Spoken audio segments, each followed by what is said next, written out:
first branch and I start framing this right side of the trunk. We also anchor in two positions, up and in, this long branch that I will use to create all the apex and some also of the side branch on the way up to the top. Now that I kind of find out my right line, I also want to work on this branch and start framing the trunk from the left side, and then I can work my way up to the top.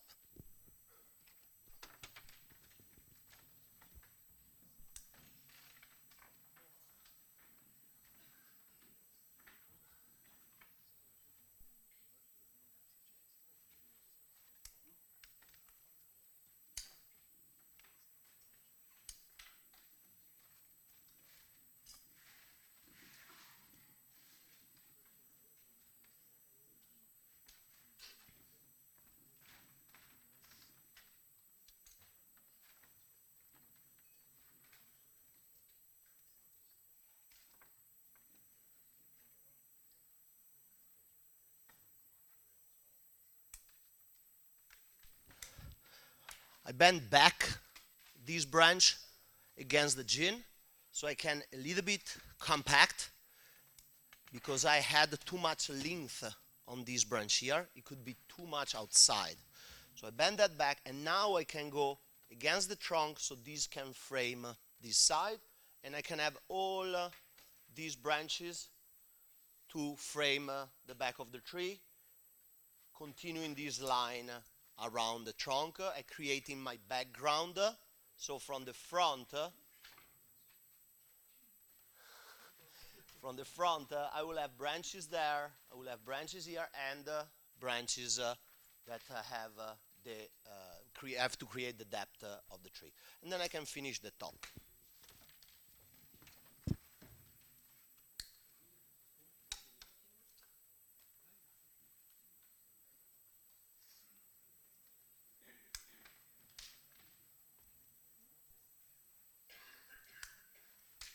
I really want to tease that style out of that branch that gives me that asymmetry. So you can see the length that I'm using here. Now, if I didn't have the capacity to strengthen this base by changing my concept of what forms the base, namely the bottom of this dead wood, contributing to the base that we already have, then I have no information from the tree that allows me to push that far and create that kind of length. But ultimately, if you start to think about the longer that branch is, when we talk about the representation of age in this art form where we're using these tiny trees to show these bigger trees in the natural environment, or maybe some iteration of a cultural aspect if we're talking about the Japanese style, the more you set yourself up to be able to push the length, the more over the course of this tree's life you can continue to advance that design and push further into that degree of asymmetry, right? So by solving the piece of the puzzle, which was the weaker base, by showing the lines to generate that interest and get all of that quality, I built all of the tools to be able to continue furthering this design over the course of this tree's existence. And that's a big piece of bonsai that's not often discussed, because we talk about creating a design and then it matures, and then does it just continue maturing? Does it just get denser and denser and kind of bigger and bigger until it stops? It's like there's always got to be the next application of concept of design. So when you set yourself up like this to continue to push that degree of asymmetry, you have unlimited options for the rest of this tree's life. And that's a big thing to be thinking about when we talk about the future of the tree, addressing that in a major reconsideration of its design and setting it up for that distant future, because we know that we're going to, with our horticultural knowledge and sound application of technique, be continuing to get there over the course of this tree's evolution. But this kind of feel is what I was looking for in terms of relatively small pads, right? And maybe we decide to pull this into the main branch and elevate these, or maybe we kick that up and shrink down the size of the main branch. Those are things I can, at the very end, I can worry about. For the most part, I like the breaks, I like the complexity, I like the movement that's happening through the pads that do exist in these pieces. And now, just bouncing off of these and referencing these as we move up the tree, the work becomes more mechanical at this point, because we've done the creative part of the restructuring and the analysis of the tree. We've done the technical part of really going through that process of changing that shape and design. And now we've gone through that further artistic consideration of how those branches need to occur to bring out the best proportion, scale, and nuances of the tree. And now it's just a matter of carrying that forward and maintaining consistency.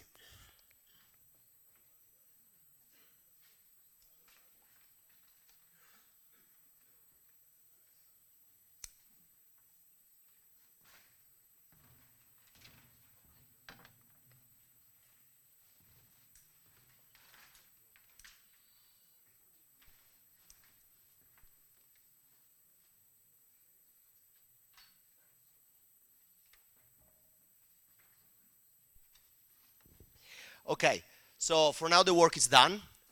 I try to compact as much as I can the tree and create a nice dynamic vegetation going to the right and framing all the curve of the trunk. I try to hide this section that is kind of a little bit the ugliest one on the tree because it's not following much the lines of the trunk, but there is a nice twist here. So kind of hiding here and showing these two pieces, I can link down the green to the dynamism of the first branch to the right, and then I push this branch in and frame the back so I can have a better background for this section of the trunk. I think that the tree look powerful, and this was what I wanted for this first style. There will be a little bit of pushing back in the future. I left a lot of the strong end to get the tree to not lose too much strength from the tree, and then in 1 or 2 years I can compact a little bit more and do eventually some more definition of the lines, but for now was not important. Now was most of all a structural work to define really the way that this tree has to go for the future. I'll visualize these trees kind of in a square pot, a little bit taller, to really follow this line to the right, and see you tomorrow.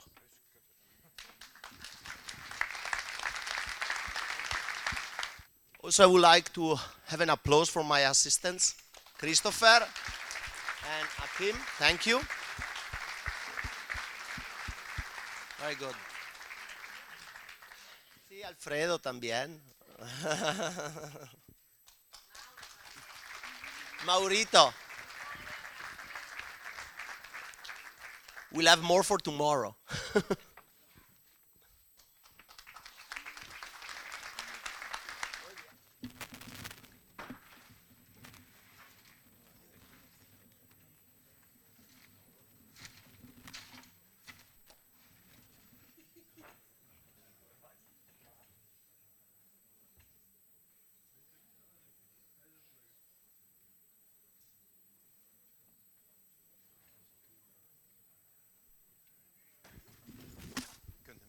Okay, so Mr. Akiyama's done pretty much about as much as he thinks he can do today. We're just going to talk through some of the decisions made and some of the reasons why, like some of the branches have been left on the tree and the future sort of development and prospects for the tree.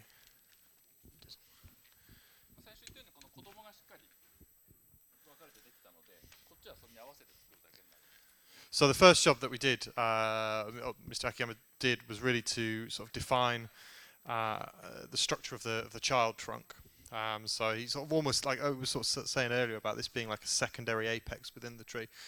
You know, really sort of creating this strong line, this strong branch here, getting that sort of separation and giving that like a character of in and of itself, to add an extra dimension of character to the tree.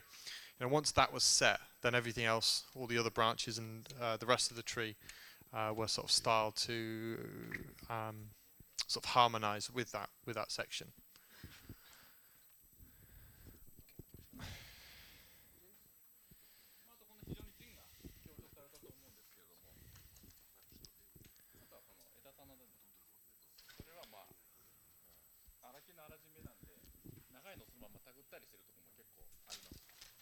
And so the one of the objectives of with the design and the work done today was to really sort of make a focal point of the shari and the deadwood feature up in here. It's become an entirely sort of hollow trunk. You look from different angles, you can see that. We were just sort of discussing when I was trying to clean up the deadwood. Really, we need to kind of like get in there with like a compressor, blow some air out, and get a lot. There's a lot of kind of like crappy wood, rotten wood in the base here. We need to sort of get in there and really sort of clean that out, ideally. And so the deadwood work that's been done on it has just been kind of like rough and just a little bit of lime sulfur applied just to give it that sort of contrast for today. But it needs a little bit more work to really kind of like refine and clean out those with tools that we don't have up on stage today. But once that's sort of been done, the future going forward is really about making the foliage pads. So Mr. Akiyama was describing earlier about how previously this tree had grown out, been cut back really hard, and then just been left for 2 or 3 years for all these branches to grow out. We've cut back as hard as sort of possibly can. But now, like, the objective is to build up foliage pads, and a lot of that will happen from a lot of these sort of secondary shoots that we have on the inside here. So not allowing those to really kind of like race away and get long and leggy as previously, but as they sort of grow out, look at sort of cutting them back in order to build up some volume to those foliage pads. In order to kind of like make this image today, and also to keep a considerable amount of green on the tree. So if you can remember back to how the tree was initially, it was a big green bush. There was a lot of foliage on there, a lot of photosynthetic surface area. A lot of that's been taken off, and so in order to make a nice image today, keep a lot of the a lot more green on there, that we as much green on there as we possibly can. There are a number of branches that have been left on the tree that in the future Mr. Akiyama doesn't see as being part of the design, and so going forward over the next 2-3 years, be looking at removing some of those. あとは後の管理後の管理しっかりどうすればいいそういうことだろう水をいっぱいやる水と肥料をしっかり与えてあげて植え替えはダメ So really, the next sort of most important thing for this tree is the aftercare. It's a little bit on the dry side. It needs some water now, but it needs to be watered and fertilized well, not excessively, but enough to kind of push the tree forward. As Ryan was saying earlier, push back, making sure the trees are constantly growing. The tree needs to be allowed to grow, to put on new shoots in the right places. In order to do that, it needs to be kept out of kind of like harsh conditions. So making sure these delicate little buds, so some of these branches have been cut back to just sort of single buds, just tiny little bits of foliage. Those bits don't get damaged by any late frosts, by wind, and then in the summer particularly, making sure that it doesn't get put out into these bare branches. These branches which are slightly weaker don't get put out into full sun if the tree isn't growing sort of healthily and showing a lot of, sort of signs of extension. Mr. Akiyama says it would be a very good idea to repot it next year in order to try and reduce the sort of the pot size, get it to the correct angle, and to set it up in a bonsai pot for the future. Okay, thank you very much for your attention.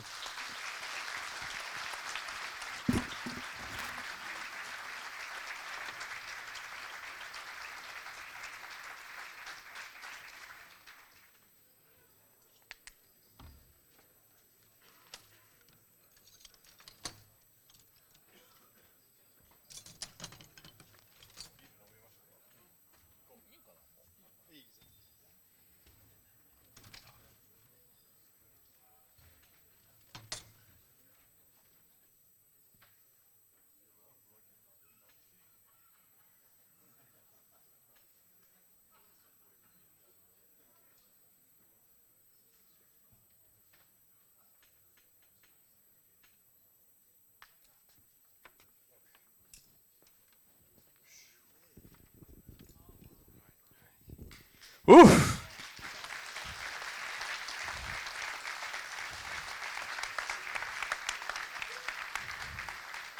Oh man, that was a monster. A good reason to not demonstrate on junipers. So when this tree started, obviously it's changed dramatically. This was the original apex, which I think we've talked about a lot, and had a bulk majority of the foliage on this piece right here, and we've completely shifted the entire balance of the tree. Focal points of the design, again, not accepting the weak base, not talking ourselves into seeing a straight line when we know three-dimensionally we have more movement, and in fact showing that movement, earning that movement in the design that we chose. And then I think the biggest piece of the puzzle is just establishing all of those factors in the design that set us up for the future of a tree that has not just 5 years or 8 years of consideration, but we're literally talking 20 or 30 years of design consideration that we've just set up. You'll notice, and you'll be able to see as you're looking from where you're at, the linear runs that exist in the living tissue and the deadwood, where when we rotated this, it separated and opened like that book that I've been referring to. So pay attention to some of that stuff. And then I think the apex, very challenging, definitively challenging, because there wasn't a lot in the apex by the time we were done with everything else. So we had to be creative, everything very structurally sound. I think there's always a question of, are you just doing this for show? Or is this how you would actually handle the tree? Now, I wouldn't come here and style this in any other way than the way that I would handle it in my own workshop, because I don't know how to do anything except for that way. So this three-dimensionally, if you just look at the whole 360 degrees, you do have that 360-degree distribution of design, not focused on any one single area as this point that we specifically tried to make look better than anything else. Container. This was the big discussion prior, and I said, I got to see what it looks like.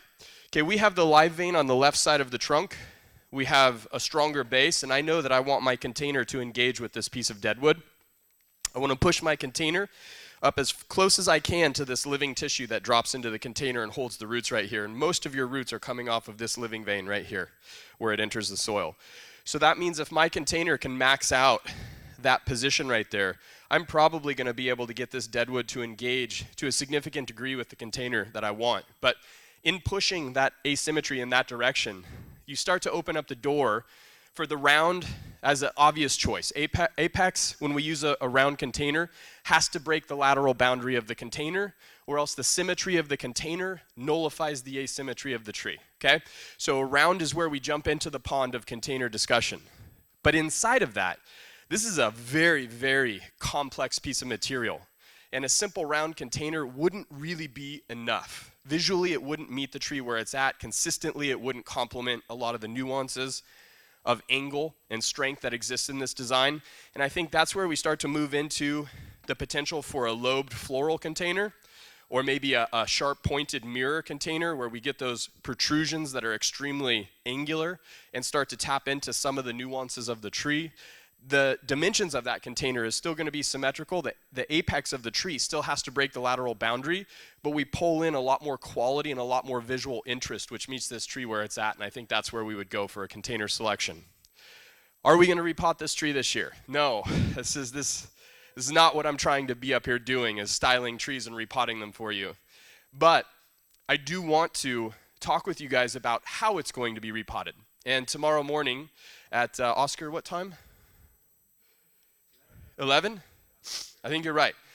Tomorrow morning at 11, this is going to be the subject for my repotting discussion in terms of strategies to how you execute a major angle change like this in a repotting process. I'm going to walk you through just the essential knowledge you have to do this responsibly at Oscar's stand, at the Bonsai Empire stand.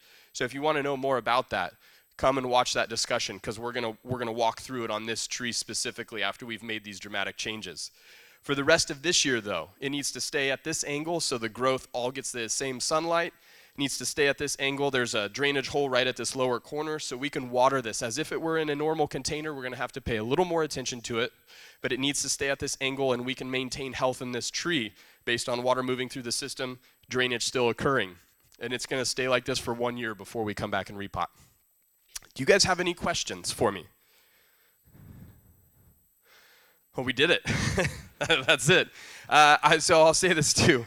This is my 6th demonstration, 6th year demonstrating at the trophy this year, and it's something that I look forward to every year for sure.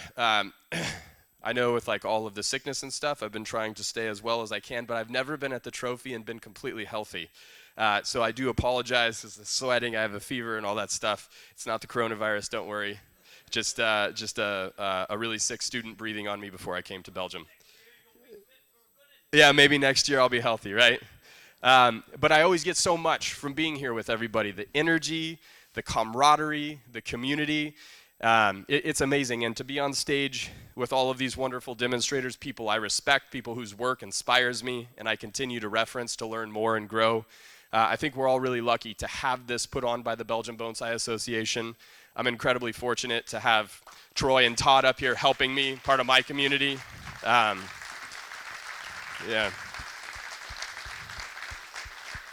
And I know a lot of you give Bonsai Mirai and Mirai Live specifically a lot of support. We couldn't do everything that we're doing in the bonsai world without a very strong community. So kudos to you guys. Hats off. Thanks for coming. It's been a pleasure, and we'll see you tomorrow.